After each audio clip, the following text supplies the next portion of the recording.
Hello, everyone. I am Tina. And I'm Robert. That's right. That's Tina and Robert. You can see them here, getting to know your teachers or tutors online. We're really excited to be your online English tutors or teachers. And I'd like, again, hello, dear learners and Anglophiles. I had to say that, Anglophiles. What is Anglophile? You can see in red, Anglo refers to English and phile refers to lovers. So lovers of the English language. So you probably noticed I'm Tina and he's Robert.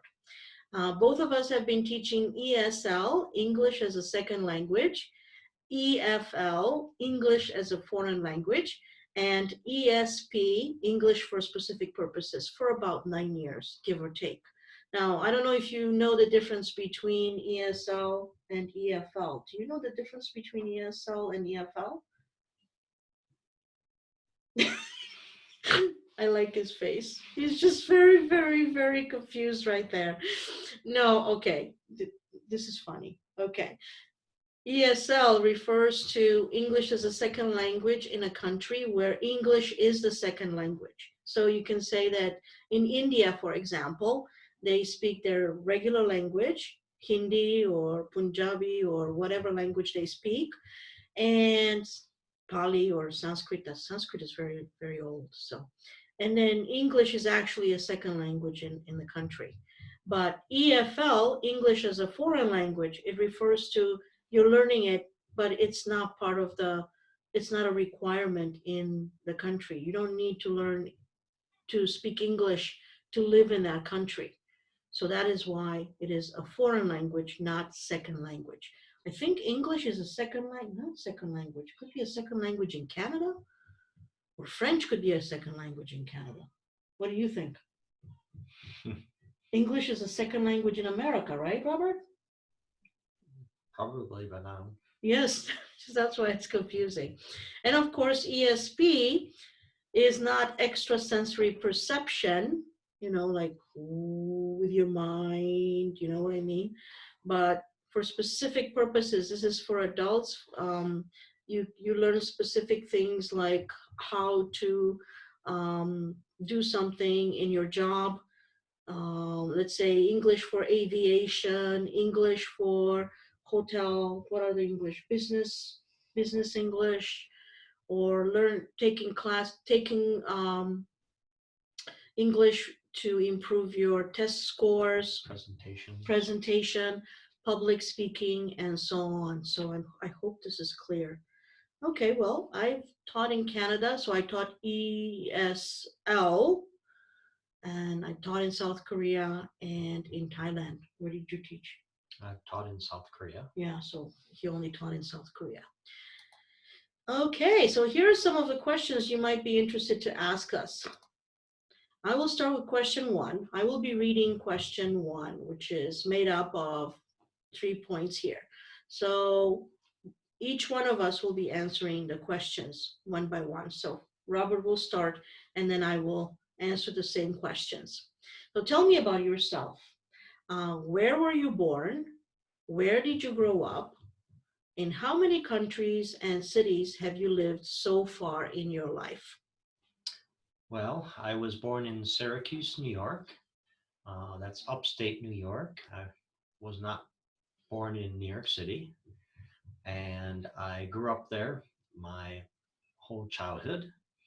And I've lived in 4 countries and about 11 cities. Wow, that sounds similar to me, huh? Mm-hmm. Well, I was born in Bucharest, Romania, and I grew up there until I was about 13 years old. And then my family immigrated to Canada, and I grew up in Canada until I was an adult, and then I moved to countries. I've also lived in 4 countries and 11 cities, so we're very much on the same level. Oh my God, that's amazing. That means that we have almost a similar lifestyle, or that's very good, huh?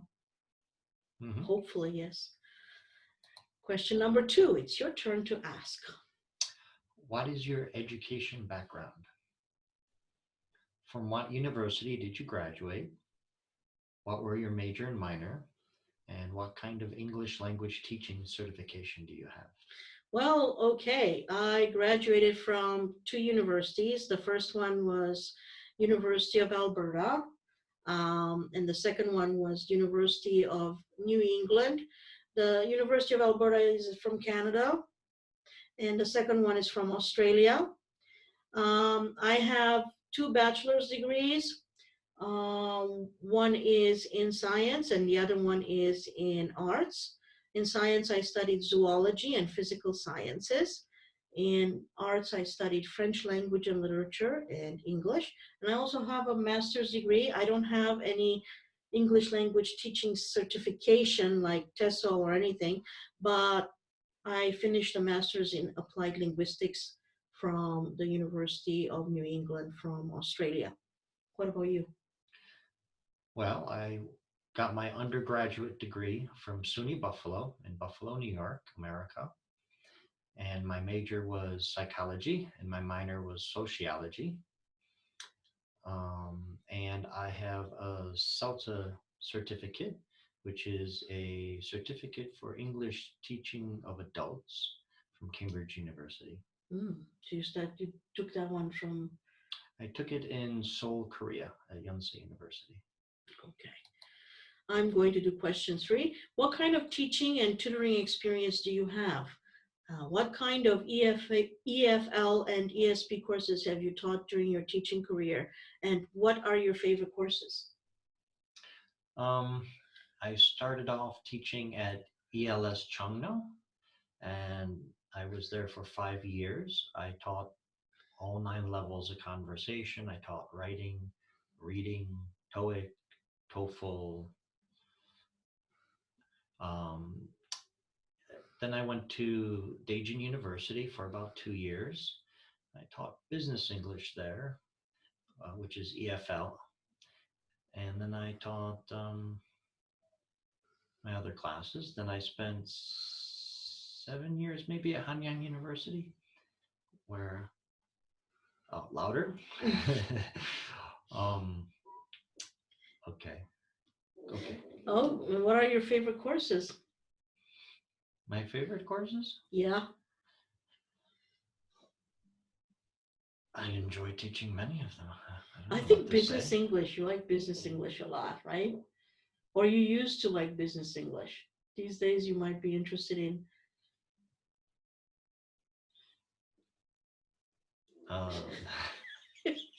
I put him on the spot.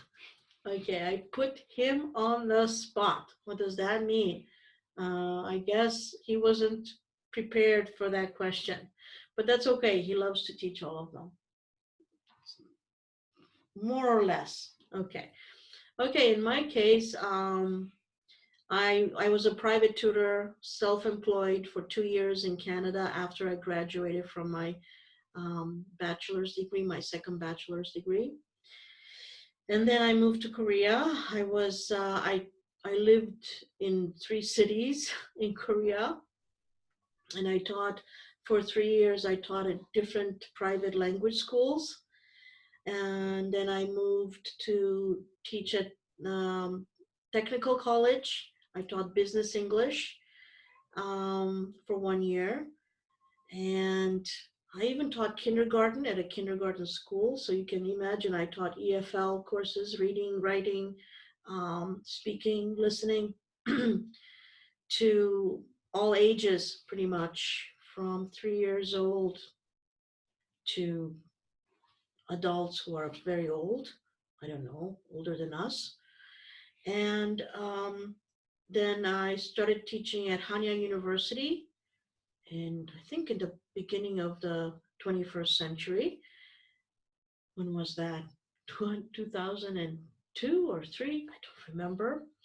And I taught there for 3 years. I even taught high school for 2 years in Korea. And my last job, I finished last year. I taught at Chiang Mai Rajabat University for 8 years. So it's been a long time. I've taught all kinds of courses. And the previous job, I taught mostly English for specific purposes. My favorite courses were phonetics and philosophy. So I really learned a lot while preparing for that course, a lot. It took a lot of preparation. So you really don't have any favorite course, right? No. No, you like them all the same. Okay. All right. So you're going to read this one. What kind of foreign language learning experience do you have?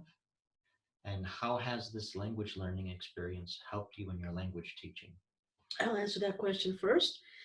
Okay. Since I was a kid, I've had the chance to learn many different languages, because in Romania we could start to learn a foreign language even in grade 2. So, and we could add a different language at a different level, like middle school and high school and even university. So I started, my grandpa started teaching me French when I was 3 years old. In grade 2, I had the opportunity to start Russian. Of course, I had forgotten some of it, but in the meantime, I remembered how to read, and I remembered some stuff from Russian. In grade 4, and I started learning English and German. Then when I moved to Canada, I took up French again. And then when I moved to Korea, I learned Korean, or even before moving to Korea, I learned Korean. And of course, in Thailand, I learned some Thai, very little, not a lot. Compared to Korea, I would say not very much. But Thai is I think, much more difficult than Korean, in my view. How has this language learning experience helped me? Well, obviously, because I have a lot of experience with learning language from I guess I'm a foreigner for those people. Um, I can understand how English can be difficult for people who are learning English. So it is very important to have some language learning experience to teach a foreign language, from my point of view. I'm not sure if you agree with that. Do you agree with that? Learning the different languages definitely helped me Def- understand how did it different help? facets, How did it help you? different aspects of the language, You how mean things work. how you would how you would it would make it easier for you to learn, right? I mean, Yeah. right. So what languages do you have experience with? Well, I studied Spanish in high school, and then Latin, believe it or not. I can't believe I never had Latin. Japanese in university, because I thought I would go to Japan, but I went to Korea. So in Korea, I studied Korean. And then in Thailand, I studied Thai. However, I'm not a very good speaker at any of those languages, unlike my wife. But it taught me a lot about how uh, languages work, and patience. Everyone's different in how they learn a language. Oh my God, but I can't say that I know all of them at the same level. I could even say that I can understand Spanish or Italian and Portuguese because of my knowledge of French and Romanian. But I cannot say I speak them, but I can definitely understand them. Even German, I can understand a little bit more, but I can't say that I can speak it. But the reading and writing component, even Russian, I can say I can read and understand some of it, but I can't speak. And my listening, I can pick out words. So I think the best languages I can say English, Romanian, French, and Korean, just barely conversational. Barely conversational at this point. Thai language, oh my God, barely conversational. Very, very little. Okay. Next question. What are some of your strengths and weaknesses as a teacher or tutor? How do you emphasize your strengths in your teaching? And what do you usually do to overcome your weaknesses in your teaching? Well, I am very patient as a teacher because, like I said, I am a slow language learner. It takes a lot of repetition for me to pick up a language. Um, so, as far as weaknesses, weaknesses of teaching, how to overcome it. How do you Well, overcome if you foresee problems, you spend time preparing. But in your And case, what are some of your weaknesses? I know this as a is teacher, yes. oh, I'm a quieter person. Yeah, you can see. He's very quiet. He's not outgoing, and takes you a lot of time to be funny, huh? Right? Mhm. But for me, I just make a face. And people laugh at me just by looking at my face. So in my case, I think my strength is I try to encourage students to become better. What I mean by that is, even though they do very well, I think they can do a lot better than that. So I push them a lot.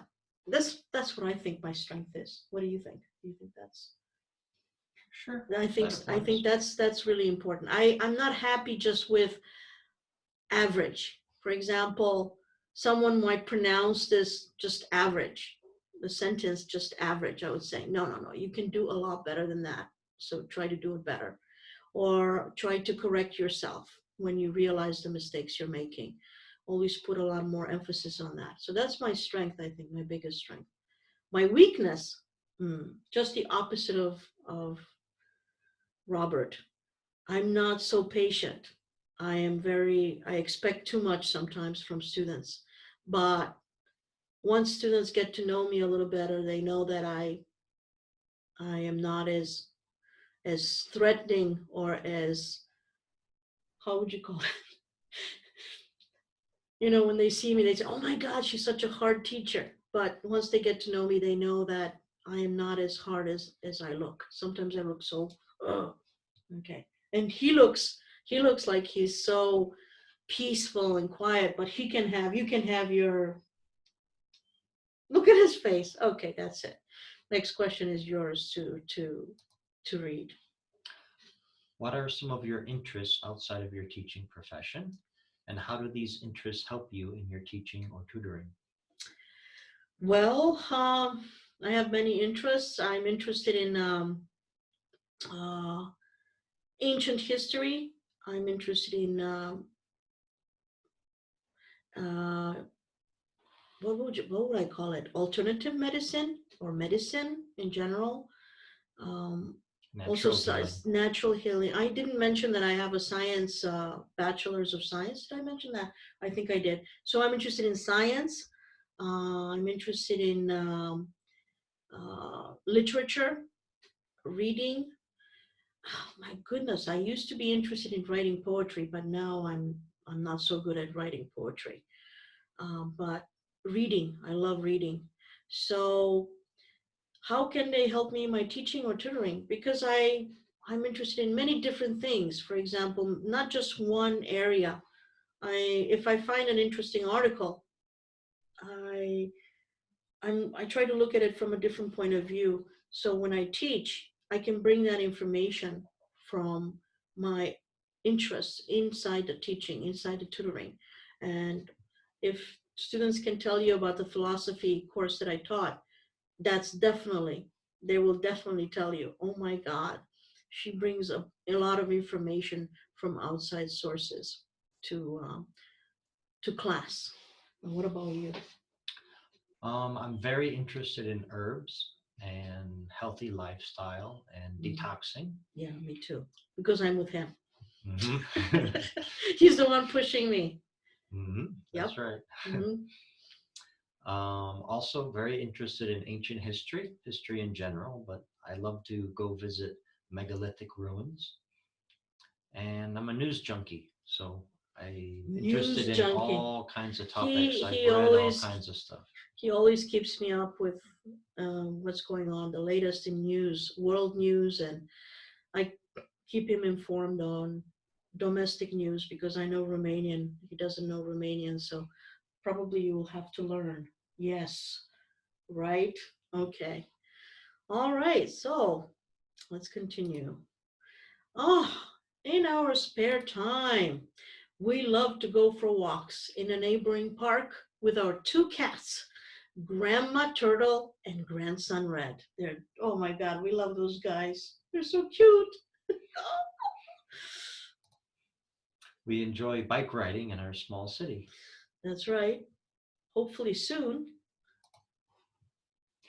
We are happy to travel domestically or internationally as much as we can when we have free time available. And we truly take joy in watching intriguing movies, series, documentaries, and YouTube videos. Oh, we love that. We love Mhm. that. Oh, yeah. So on the YouTube channel that we just started, we will be using a lot of YouTube videos or a lot of songs, video, movie trailers. What else? Music videos, artistic stuff, and talk about that and how you can incorporate that in your learning English by yourself. Oh, we love teaching and tutoring English to speakers of other languages because This gives us a chance to meet people from many countries online, as well as in person if possible. that's right. If they live very close to, right now we are living in Romania, if they live very close to Romania or in Romania, that's easier to meet personally. It offers us an opportunity to learn about other cultures and lifestyles. So obviously the very different people have different lives. We love to know as many people as we can this way. Teaching also means learning for us.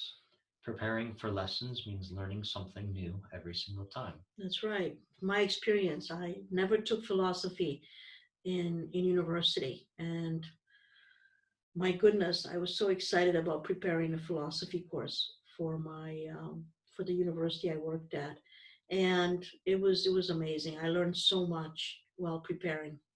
That's goes without saying. And you learn about Mhm. architecture, right? I had a class for architecture majors, so that was very interesting. But when we taught medicine, medical students, architecture students, engineering students. What kind of students? What kinds of students? Well, I've tutored professionals, accountants, lawyer, professors, and That's middle ESP. school and high school children. That's ESP. This is what ESP is. This is Mhm. English for specific purposes. This basically you teach English, but within a context, a specific context, like a subject, a course, and so on. This is the best way for us to earn a living that is suitable for our personal needs at this time in our life. Now, we say this time because we are not spring chickens anymore. Mhm. Are you a spring chicken? Not at all. Now, do you know what a spring chicken is? But we have a saying in Romanian, I think, if I can translate that in English, it's the old chicken that makes the soup. It means that the old chicken has more fat, so the soup is tastier. Do you get that joke? Mhm. So the spring chicken is beautiful, maybe. Mm. There's young chickens, but the old chicken Gets is, eaten. yeah, okay, let's forget about the chickens and the eating. Okay, it's a joke. Okay, I'm trying to lighten up the whole thing. So we're going to have a great time learning together on this YouTube channel or on our websites. International learners, please visit us at www.jeticfairycrystalx-onlineenglishttutoring.com. Romanian learners, please visit us at www.fairycrystalx-meditații engleză online.com. And of course, you may want to know why we have two different websites. It's because the Romanian speakers will be in our area, so we probably will have to meet them directly. For the international learners, we will have to meet you online, on Skype or on Face. I think the Zoom that we're using right now. So that's why we have two different websites. Please subscribe to our new channel. And give us a thumbs up if you like what we do. And of course, we're not forcing you to give us a thumbs up. You may give us a thumbs up if you like us. You don't have to, please don't give us a thumbs down for no reason at all. Okay, just because you don't like us completely. I don't know, we watch YouTube videos, a lot of YouTube videos, and we don't understand why people give thumbs down to some videos. We don't. First, if you don't like them, just leave them alone. But always, give them a thumbs down for everything. Anyway, now he's really trying to rein me in. Okay, so that's it for now, everyone. So we'll say bye-bye, and we'll see you next time when I'll be preparing more stuff. Thank you.